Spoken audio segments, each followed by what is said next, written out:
నమస్తే, welcome to Suman TV. నేను మీ విష్ణు. ప్రస్తుతంతో పాటు ఫైనాన్షియల్ అడ్వైజర్ జీవి సత్యనారాయణ గారు ఉన్నారు. సో వారితో మాట్లాడదాం. నమస్తే సత్యనారాయణ గారు. నమస్తే సత్యనారాయణ గారు, చాలామంది పాత తరం ఇన్వెస్టర్స్ స్వింగ్ ట్రేడర్స్గా మారుతున్నారు.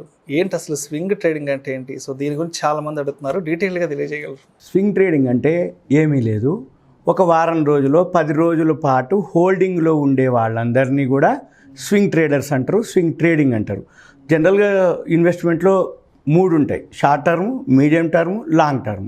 షార్ట్ టర్మ్ అంటే ఏదో ఒక నెల 2 నెలల్లో ఉండేవాళ్ళని, మీడియం టర్మ్ అంటే ఇంకొంచెం 3 నెలలు 6 నెలలు ఉండేవాళ్ళని, లాంగ్ టర్మ్ అంటే 1 ఇయర్ అబోవ్ ఉండే వాళ్ళందరినీ లాంగ్ టర్మ్ ఇన్వెస్టర్లు అంటారు. ఇక స్వింగ్ అంటే ఏంటిదంటే 3 మంత్స్ కూడా ఉండని వాళ్ళు, ఒక నెలలోపో 10 రోజులు అంటే 1 వీక్ 2 వీక్సే ఉంటారు వాళ్ళు. స్వింగ్ ట్రేడింగ్ అంటే ఏంది? మూమెంట్ని బట్టి. ఇప్పుడు F&O వచ్చినాక స్వింగ్ ట్రేడింగ్ బాగా వృద్ధిలోకి వచ్చింది. అంటే F&O చేసే వాళ్ళందరూ కూడా మూమెంటు, సపోజ్ ఇప్పుడు రివర్స్ అయిపోతుంది. ఈ వీక్ F&O క్లోజింగ్ అవుతున్నప్పుడు ఏమవుతుంది? అందరు స్వింగ్ ట్రేడింగ్లోకి వెళ్ళిపోతారు. అంటే ఇప్పుడు అరవిందో ఉంది, పడ్డంత వరకు పడ్డాడు, ఇప్పుడు రివర్స్ అయిపోతాడు. ఎప్పుడైతే నెక్స్ట్ వీక్ కల్లా F&O, ఇప్పుడు ఆగస్టులో ఉన్నాం, సెప్టెంబర్ మంత్కి అంటే ఫ్యూచర్ కనుక కొనుక్కుంటే ఒక వారం 10 రోజులు కనుక్కుంటే వాళ్ళకి ఆటోమేటిక్గా F&O మార్జిన్ తోటి సింపుల్గా 1 టైం వచ్చేస్తుంది. అలా ఏదైతే ఉందో స్వింగ్ ట్రేడింగ్ అంటే ఏంటంటే అప్పటికి ఇప్పటికీ ఎందుకు మారుతుందంటే, ఒకప్పుడు అంతా మాన్యువల్ సిస్టమ్ ఉండేది, హోంవర్క్ ఎక్కువ ఉండేది, మ్యాగజైన్లు ఉండేది, వాళ్ళందరూ అబ్జర్వేషన్ చేసేది, ఇంత అవేర్నెస్ లేదు. ఒకప్పుడు 20,000 10,000 కోట్లు టర్న్ ఓవర్ జరిగితే గొప్ప. ఇప్పుడు ఇదే మొన్న లాస్ట్ గురువారం నాడు 1,17,00,000 కోట్ల టర్న్ ఓవర్ జరిగింది. అంటే కొన్ని 100,000 రెట్లు టర్న్ ఓవర్ జరిగింది. ఎప్పుడైతే 100,000 కోట్లు టర్న్ ఓవర్ జరిగిందో ఏండ్లు ఉంటే కూడా రానటువంటి అమౌంట్ ఒక్క వారం 10 రోజుల్లోనే నీకు మార్జిన్ తోటి 2 టైమ్స్ 3 టైమ్స్ వస్తుంది. అందుకని ఎక్కువ శాతం స్వింగ్ ట్రేడింగ్ చాలా బెస్ట్. ఇంట్రాడే ట్రేడింగ్ కంటే కూడా స్వింగ్ ట్రేడింగ్ చాలా బెస్ట్. ఎందుకు అంటే మూమెంట్ ఉంది అనగానే ఒక్క రోజులోనే మనము చేయలేము. అంటే పొద్దున కొనుక్కొని సాయంత్రం లోపల పెరుగుతుంది అని అనుకున్నాము, కానీ ఆ రోజు పెరగకపోయినంత మాత్రం తెల్లారి పెరిగింది అనుకో, నీకు హోల్డింగ్ ఉండదు. అదే స్వింగ్ ట్రేడింగ్లో ఏమవుతుందంటే ఒక 1 వీక్ 10 డేస్, ఒక వారం 2 వారాలు ఉంటారు. కాబట్టి ఒకరోజు కాకపోయినా ఒకరోజు ఈయన ఏదైతే అనుకుంటాడో పెరుగుతుందని అనుకుంటున్నాడు, ఫండమెంటల్గా టెక్నికల్స్గా మూమెంట్ వచ్చింది, అప్పుడు ఎంటర్ అయ్యిండు. ఈ రోజు కాకపోయినా ఎప్పుడో ఒకసారి ఆయన కనుక్కున్న టార్గెట్ రీచ్ అయినప్పుడు ఎగ్జిట్ అయిపోతాడు. అందుకని ఎక్కువ శాతం ఇప్పుడు swing trading best. Swing trading చేయొచ్చు. స్వింగ్ ట్రేడింగ్ కొంచెం ఫాలో కనుక అయిపోతే తక్కువ మార్జిన్ తోటి, తక్కువ అమౌంట్ తోటి ఎక్కువ టర్న్ ఓవర్, ఎక్కువ ప్రాఫిట్ చేయొచ్చు. ఇంట్రాడే కంటే కూడా స్వింగ్ ట్రేడింగ్ చాలా బెస్ట్. స్వింగ్ ట్రేడింగ్ కూడా సజెస్ట్ చేయొచ్చు, స్వింగ్ ట్రేడింగ్ కూడా ఎంకరేజ్ చేయొచ్చు. ఫండమెంటల్గా నాలెడ్జ్ ఉండి, టెక్నికల్ నాలెడ్జ్ ఉండి స్వింగ్ ట్రేడింగ్లో సేఫ్. ఓకే. అయితే చాలామంది అడుగుతుంటారు ఈ స్టాక్ మార్కెట్ పాయింట్ ఆఫ్ వ్యూలో, ఇన్వెస్టర్గా ఉంటే ఎక్కువ డబ్బులు సంపాదించవచ్చు మార్కెట్లో, లేదంటే ట్రేడర్గా మారిపోతే ఎక్కువ డబ్బులు సంపాదించవచ్చు. సో రెగ్యులర్గా చాలామంది అడుగుతుంటారు, సో ట్రేడర్ ఎక్కువ సంపాదిస్తారా, ఇన్వెస్టర్ ఎక్కువ సంపాదిస్తారా? సో దీనికి మీ అనుభవపూర్వకంగా ఎలాంటి విశ్లేషణ ఇస్తారు? ఇన్వెస్టర్గా అయితేనో ఓకే, కానీ ట్రేడర్గా అనేటప్పటికి ఏమవుతుందంటే ఎక్కువ శాతం ఇప్పుడు ఉదాహరణకి అదానీ ఉంది, ఎల్ఎన్టీ ఉంది, ఒక పీక్ వెళ్ళిపోద్ది. అదే ఇన్వెస్టర్గా ట్రేడర్గా 2 కనుక అతనే అయి ఉంటే ఇన్వెస్టర్గా కొనుక్కోవాలి.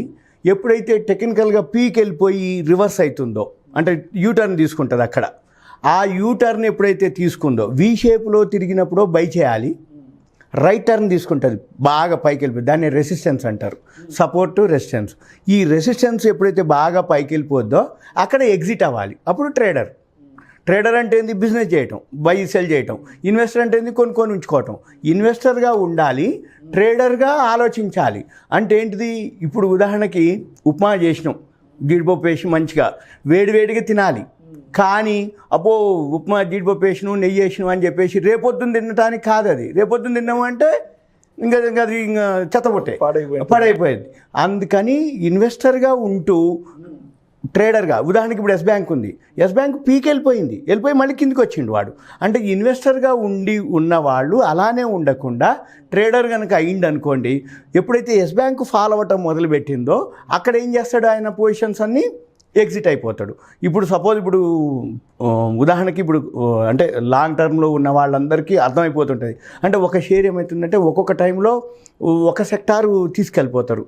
ఇప్పుడు 1992లో యూటీఐ బాగా పెరిగింది, మాస్టర్ గెయిన్ అని, మాస్టర్ ప్లస్లు అవి బాగా పెరిగినాయి. 96లో వచ్చేటప్పటికి ఒక సెక్టార్ ఆక్వాలు, గ్రానైట్స్లు, ఫైనాన్స్ కంపెనీలు. 2000 వచ్చినప్పుడు సాఫ్ట్వేర్ కంపెనీలు. 2001 వచ్చేటప్పుడు కేతన్ 10. ఇప్పుడు 2008 వచ్చేటప్పటికి మన రియల్ ఎస్టేట్ గొడవ అయింది. 2009లో సత్యం కంప్యూటర్ గొడవ అయింది. ఇట్లా ఎప్పుడు ఏదో ఒక సెక్టారు భూమి వెళ్తుంది, ఏదో ఒక సెక్టారు. ఇప్పుడు ఆ టైం హైక్ పోయింది అనగానే ఆ పాత షేర్లు ఏం పెరగలే, అవి అక్కడే ఉండి ఉంటాయి. కానీ సెన్సెక్స్ ఆల్ టైమ్ హైక్ పోయింది. అందుకని ట్రేడర్గా ఉన్న వాళ్ళు ఏం చేస్తారంటే ఇన్వెస్టర్గా ఉండి ట్రేడర్గా ఎగ్జిట్ అయిపోవాలి, చేంజ్ అయిపోవాలి. ఇప్పుడు ఉదాహరణకి పాతిళ్ళు ఉంటాయి, పాతిళ్ళలో ఉన్న వాళ్ళు ఇప్పుడు న్యూ జనరేషన్ వాళ్ళు ఉండట్లే, పాత వాళ్ళు ఎవరో ఉంటారు. ఎంతసేపటికి వాళ్ళకి ఏంటిది అంటే న్యూ లుక్ ఉండాలి, న్యూ అన్నీ ఉండాలి. అలానే ఇన్వెస్టర్గా ఉంటూ ట్రేడర్గా కనుక ఆలోచించి ఎప్పుడైతే ఎగ్జిట్ అవ్వటం అంటే మెయిన్ ఎగ్జిటే.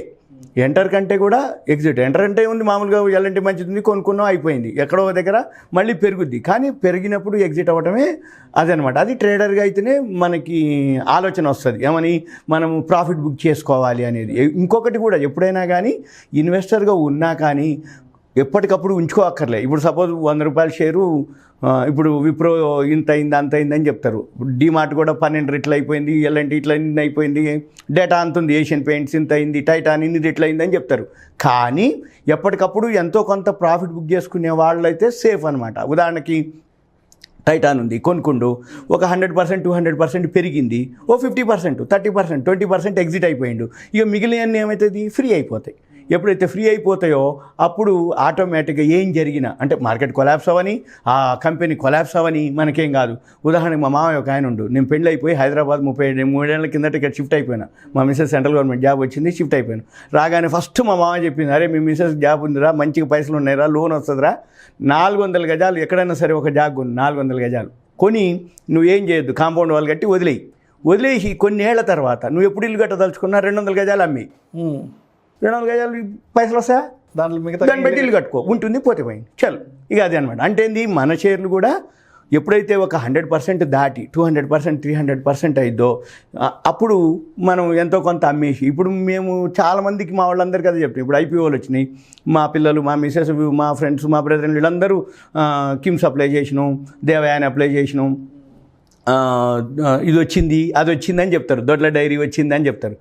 వచ్చిందా, జొమాటో వచ్చిందా, వచ్చింది అనగానే ఎన్ని వచ్చినాయి, ఒక డబల్ అయింది, జొమాటో డబల్ అయిందా, 50% అవి. ఆ జొమాటో లాస్లో ఉండని, జొమాటో ఇంకా బాగా పెరగని, నీకేం లేదు. ఇక ఫ్రీ షేర్స్ బాగా పెరిగిందో జొమాటో నాకు కూడా నేను చెప్పుకో, పోయిందా నీ పైసలు లేవుగా పోవడానికి, నీ పైసలు నీకు వచ్చేసినాయిగా. అందుకని ట్రేడర్గా ఉండాల్సిందే, ఇన్వెస్టర్గా ఉండాలి. ఇన్వెస్టర్గా ఇన్వెస్ట్మెంట్ ఆలోచన ఉండాలి. ట్రేడర్గా ఏంటిది, ప్రాఫిట్ బుక్ చేసుకోవడానికి ట్రేడర్గా ఉండాలి. ఇది